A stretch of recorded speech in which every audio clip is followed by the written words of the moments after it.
क्या Alice in Borderland का season 3 देखने लायक भी था? क्या इसके गेम्स पहले सीजन के मुकाबले इंटरेस्टिंग भी थे या फिर थोड़े ज़्यादा ही थे कॉम्प्लिकेटेड? तो welcome to pinch and cringe और इस वीडियो में हम आपको बताने वाले हैं कि क्या एलिस इन बॉर्डरलैंड के सीजन 3 देखने लायक था या नहीं।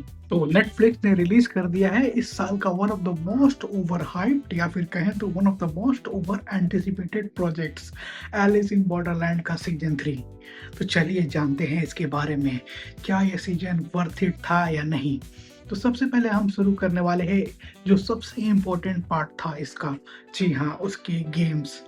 तो मैं कहूँगा इस बार थोड़े ज़्यादा ही ओवर कॉम्प्लिकेटेड कर दिया उन्होंने गेम्स में। स्पेशली जो कि ज़ॉम्बी और शॉटगन वाला गेम था वो काफ़ी ज़्यादा ही कॉम्प्लिकेटेड था। और टू बी ऑनेस्ट अगर मेरी ओपिनियन पूछी जाए तो मुझे 2-3 बार देखना पड़ा एपिसोड ताकि मैं उस गेम को बेसिकली समझ सकूँ। या तो मेरा, आप कह सकते हो, या तो मेरा आईक्यू थोड़ा कम है या फिर थोड़ा ज़्यादा ही वो लोग कॉम्प्लिकेटेड गेम्स को बनाए थे। और अगर एक और गेम की मैं बात करूँ तो वो सुडोकू वाला गेम मुझे काफ़ी पसंद आया, जो कि दिखा रहा था कि आपका फ्यूचर क्या होने वाला है और उस फ्यूचर के हिसाब से आपको कौन से रूम में जाना चाहिए और आपको लिमिटेड मूव्स ही मिलने वाले हैं। तो वो गेम को मैं कह सकता हूँ काइंड ऑफ बेस्ट गेम था इस पूरे सीरीज का। और बात की जाए वो जो टावर वाला बिंगो गेम का, तो वो मुझे उतना पसंद नहीं आया। लाइक थोड़ा ज़्यादा ही, मतलब कह सकते हो ना, like it was too boring as fuck, it was not thrilling. और उसके अलावा जो साइड बाय साइड गेम चल रहा था कि उस कैन को कैच करके उस पैर से दबाना है, वो वाला गेम मुझे सही लगा। तो और एक स्पेसिफिक कैरेक्टर का डेथ का काफ़ी अच्छा इम्पैक्ट हो सकता था, बट स्टिल उन्होंने थोड़े रश रश के चक्कर में उसे भी थोड़ा फीका कर दिया। तो गेम से आगे बढ़ के अगर हम बात करें कुछ नए कैरेक्टर्स का जिन्होंने इंट्रोड्यूस किया है इस सीजन में, तो मैं कह सकता हूँ they are so and so. कुछ ज़्यादा ही इंटरेस्टिंग कैरेक्टर्स नहीं थे, वो बेसिकली सो कैरेक्टर्स ही थे जो कि जिनका भी उतना इमोशनल इम्पैक्ट नहीं हो पाया। कितने कैरेक्टर्स ने कुछ सेक्रीफाइसेस किए हैं, कितने कैरेक्टर्स का काफ़ी इमोशनल सीन्स आया, but I don't think so कि वो उतना अच्छा से लैंड कर पा रहा था क्योंकि उस कैरेक्टर्स को उतने अच्छे से स्टेब्लिशमेंट नहीं मिली थी।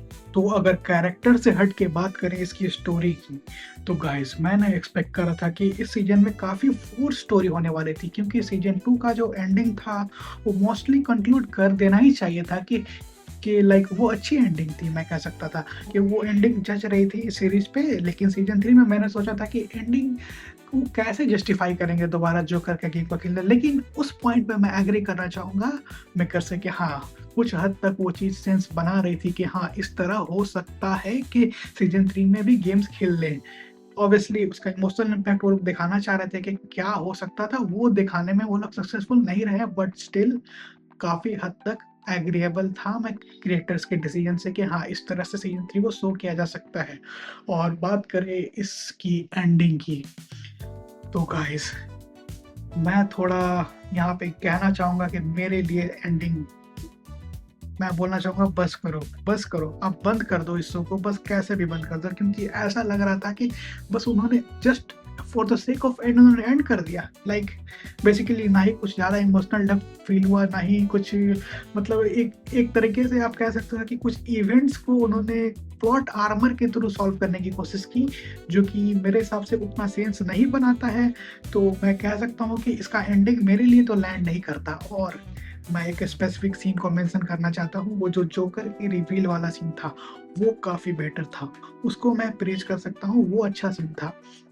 लेकिन उसके अलावा मैं कहूँगा बस नेटफ्लिक्स बंद कर दो सीजन 3 के बाद से, अब आगे मत बनाओ। आप एक अच्छे खासे लेगेसी को रूम करने जा रहे हो, क्योंकि एलिस इन बॉर्डरलैंड को मैं अभी भी मानता हूँ कि वो स्क्विड गेम के बहुत ऊपर है। जैसे कि स्क्विड गेम का लेवल ये है, एलिस इन बॉर्डरलैंड का लेवल ये है। तो मैं कह सकता हूँ कि एलिस इन बॉर्डरलैंड जो स्क्विड गेम का सीजन 3 आया था या फिर कह सकते हो सीजन 2 का अगला पार्ट आया था, उससे तो बहुत बेहतर है, बट स्टिल सीजन 1 और 2 काफ़ी बेटर थे इसके, और सीजन 3 मेरे हिसाब से एक average one time watch season ही बनकर रह जाता है। तो बात कर ले कुछ पॉजिटिव्स और नेगेटिव्स की, तो इसका सबसे बड़ा पॉजिटिव हो जाता है इसका स्टोरी और इसके गेम्स। जी हाँ, मैं जितनी भी बुराई कर लूँ इसके गेम्स के कि हाँ, वो सीजन 1 और 2 के लेवल का नहीं था, बट स्टिल कुछ गेम्स काफ़ी ज़्यादा ही थ्रिलिंग थे। स्पेशली मैं मेंशन करना चाहूँगा वो कार्ड वाला गेम, वो ज़ॉम्बी, शॉटगन और इंजेक्शन वाला गेम, वो मुझे बहुत पसंद आया। और मैंने बता ही दिया था कि मुझे सुडोकू वाला गेम बहुत पसंद आया था। तो ये हो जाते हैं गेम्स, और उसकी स्टोरी बिल्कुल भी फोर्स नहीं लगी इस बार। बट ओवरऑल मैं कहना चाहूँगा स्टोरी ऑब्वियसली 1 और 2 इतनी अच्छी तो नहीं थी, बट ओवरऑल अच्छी ठीक-ठाक स्टोरी उन्होंने पेश करी है। और बात की जाए इसके नेगेटिव्स की, तो मैं नेगेटिव्स बहुत सारे गिना सकता हूँ। लाइक इसकी एंडिंग मेरे लिए लैंड नहीं करा, और कुछ हद तक मैं कह सकता हूँ कुछ हद तक स्टोरी में ज़्यादा ही वो इमोशनल दिखाना चाह रहे थे, बट वो इमोशनल दिखा नहीं पाए। और तीसरा नेगेटिव हो सकता है उसके कैरेक्टर्स। इस बार कुछ कैरेक्टर्स में मेहनत नहीं करा, थोड़ी भी इंटरेस्टिंग कैरेक्टर्स नहीं थे, एक आध को छोड़ के। और इसका चौथा नेगेटिव पॉइंट हो सकता है, यही नेगेटिव पॉइंट हो सकता है कि ये सीजन आखिर बना है कि वाई नेटफ्लिक्स वाई, क्योंकि सीजन 2 का जो एंडिंग था वो काफ़ी बेटर था। जो सीजन 3 में उन्होंने करने की कोशिश की है उसका कुछ हद तक ही सेंस बनता है, पूरी तरह सेंस नहीं बन पाता है। तो मैं कहूँगा season 3 is a one time watch. Negatives मेरे हिसाब से यही थे। और मैं अगर कंक्लूड करने की बात की जाए तो मैं कहना चाहूँगा ये ओवरऑल सीजन मेरे लिए जस्ट गुड इनफ नहीं था। तो लेटरबॉक्स के हिसाब से मैं रेटिंग देता हूँ, तो मेरी रेटिंग बनेगी इस सीजन 3 के लिए 3। जी हाँ, 3। मैं इससे ज़्यादा इसको रेट नहीं कर सकता हूँ। तो गाइस, ये था मेरा ओवरऑल थॉट्स और review Alice in Borderland season 3 का।